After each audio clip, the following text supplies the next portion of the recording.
Hello buddies, you're watching MaddiE with MaddiE. I'm MaddiE DawsoN. Welcome back to another episode of myView This is episode number 49. One episode from the 50th episode, which I'm going to be making it very special. But let's stick to the 49th episode. So in today's episode, I'm going to talk about The Stalker by Sarah Alderson. So yeah, it's a thriller, not just a thriller, but a psycho thriller.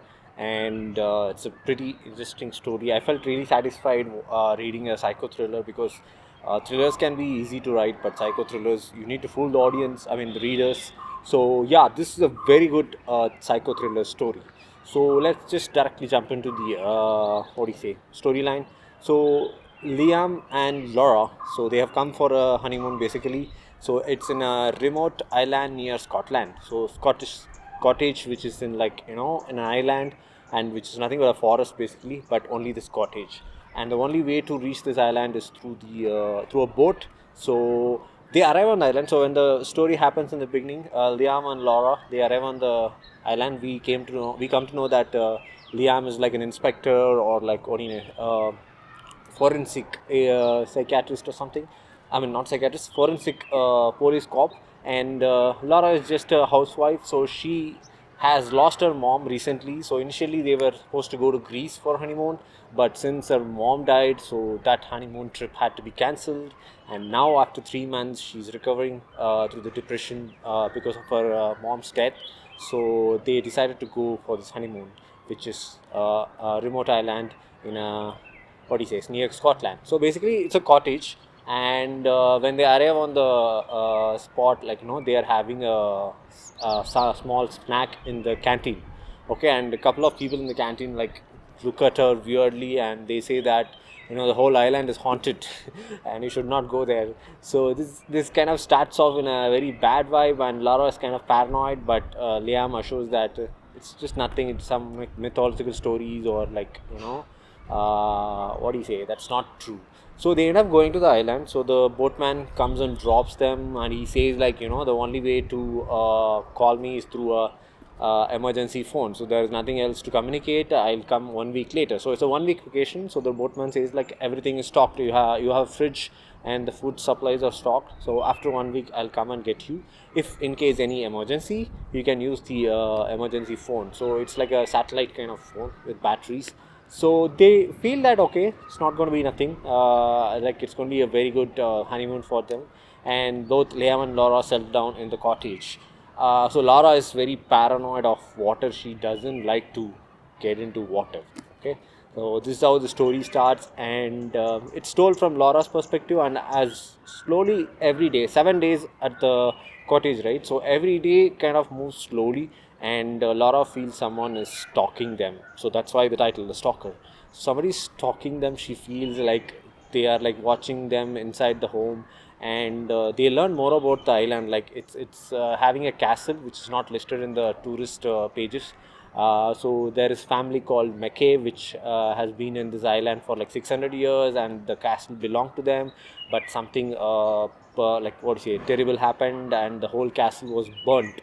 So that's why it's not listed in the tourist spot. But eventually they want to find it out and have a look. So slow as day 1, day 2 passes, Laura's feeling gets stronger that someone is definitely following them and stalking them, and she gets paranoid. And initially Liam says that you are just imagining it, or it could be something else. No, he's not accepting it, but then slowly he's also disturbed. So there is a point where they kind of feel it's not secure anymore, and then they take the satellite phone, but it's not working. So even though the battery is there, it's not working. So and then both of them are kind of afraid. Initially Liam is strong, but as the days pass, he's also there is a incident where they go both looking at the castle. They found out the castle and they go inside, and there is a room where it looks like someone has been living, like a homeless guy. So it's confirmed that someone is there in the island along with them. But when they come back to the home, the cottage, their food supply is gone, electricity supply is cut off, and it started raining. So it's kind of so terrible for them. Now they have to survive without food or water, and it's 4 more days until the boatman comes, because there is no other way to communicate with the people on the other side. So it's really difficult for them to survive. How they survive? and what happens. So this is almost half the story I told you. The remaining half, if I tell you, there's going to be a lot of twist and it's like spoiler.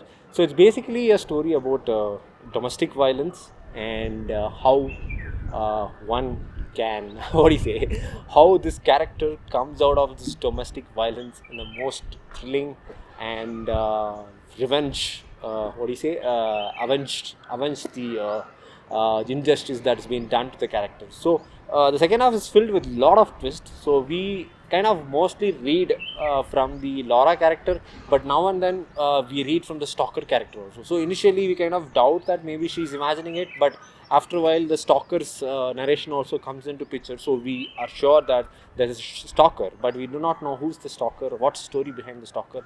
Is it like a random homeless guy living in the castle in the island, like he was disturbed by these couples coming in, or like is someone else who's planning for something else, So all these questions come into picture, and like the stalker is very what do you say, scary, because we do not know who the character is, right? The stalker character.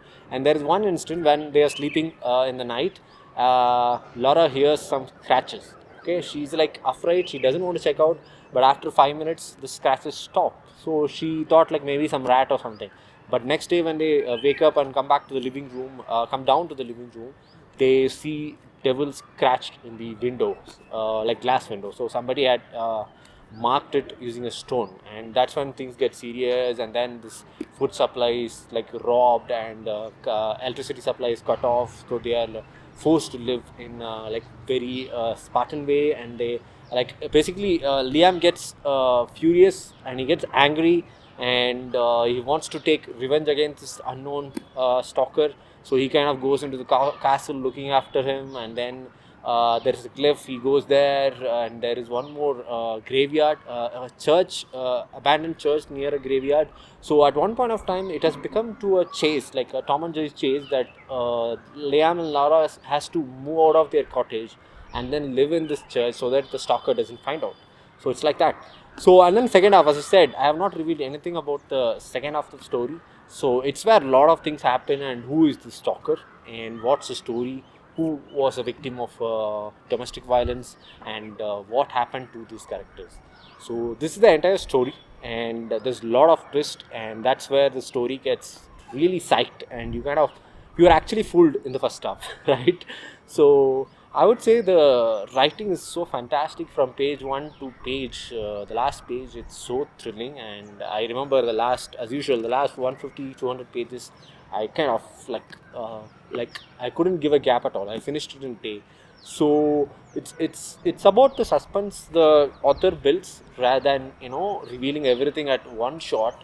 So there's been saved, and the saved information is being revealing without your knowledge, like now and then. So this is a book that you must read 2 or 3 times, because the first time you read and you grab the whole story, you'll be like, okay, it's a very good story. But then when you read it again, all that makes sense, the twists, the plot twist, and why the character behaved so and so, who is the stalker, and what's his feeling or her feeling. So all those thing makes sense when you read it second. So I definitely want to read it again so that I can make out all this foreshadowing that has been done in the first half about the second half. And yeah, that's what I liked, the layers of secret messages that have been given in the first half to build up the story in the second half. So the ending, talking about the ending, the climax was just nerve wracking, what do you say, nail biting, and it's kind of almost not believable. But given that you have already invested in the story and the characters emotionally, you kind of get away with that. So the climax is almost like unbelievable, but the way it unfolds is fantastic, and it's like a, what do you say, justice served kind of story at the ending. And yeah, I think the most important highlight of the novel is the setting, right? So it is set in this remote island where it's like an old Scottish cottage, and it's literally away from cities, and it's like a book from a page from the ancient what do you say, ancient architectures. so you don't feel like you're living in the 21st century there. So it's just an island forest and this cottage, so you feel like you are somewhere in the 15th 16th century. So that's what she also explains when she gets there. And this character Laura, she has fear of water, right, hydrophobia. And Liam is like already a cop, he's like a forensic cop. So there's almost like interesting characters coming together, very few, I would say 3 or 4 most of the time. And then you, in the second half, you get to know about more characters, who's the stalker and all. So yeah, it's injustice to explain the second half of the story, because I would love to talk about it, but people who have not read, I don't want to give spoilers to them. So yeah, do read it, and I want to read some quotes from it. Okay, so this is, oh, she's actually a veterinary nurse. So she kind of loves animals, and sometimes the animals that have been brought to the emergency have to be put on, basically killed. So she feels very sad for them, and she described like, so yes, I believe in the devil, but I have doubts sometimes that there is a God. If there is, I don't know how we can let so much suffering occur and do nothing about it. So she just describes her job like it's difficult, how these poor animals have to be put down sometimes. And yes, so this is how she describes the island, okay? Especially the castle. The castle looks like something out of a Bront novel. Lots of arched windows and towers and gargoyles. So it's basically a statue, a monster statue. No wonder people think the island is haunted. If a ghost was looking for a place to haunt, it would definitely feel at home here. So this is her verdict on the castle when she reads about it in a tourist brochure. I mean, it's not listed in tourists, so they kind of find it in another manual or something about the island, history of the island. So she just says that if a ghost was looking for a place to be haunted, it would definitely feel at home here. So that's the kind of castle and the forest and the island out there, and they go for a vacation. So there is some connection, why they had to cancel the vacation. Like the first vacation was supposed to be at Greece, right? So that was cancelled because the mom died, and then how they got married and why they choose this particular destination, like remote island, husband and young couple, husband and wife.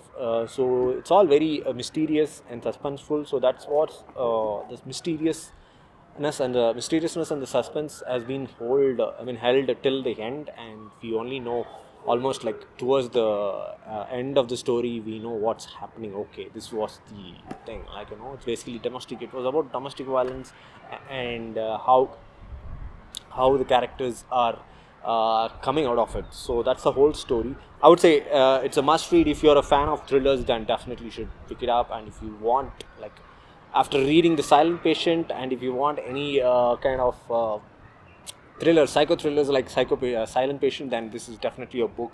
The Stalker by Sarah Alderson. It's about 350 pages, but I said it's not going to matter. The story is very thrilling. You would be finishing it in less than a week. So I hope you enjoyed this episode number 49 about The Stalker by Sarah Alderson. Do stay tuned for the 50th episode. I'll come back with another interesting and special guest. Until then, you're watching MaddiE with MaddiE. I'm DawsoN. Bye bye.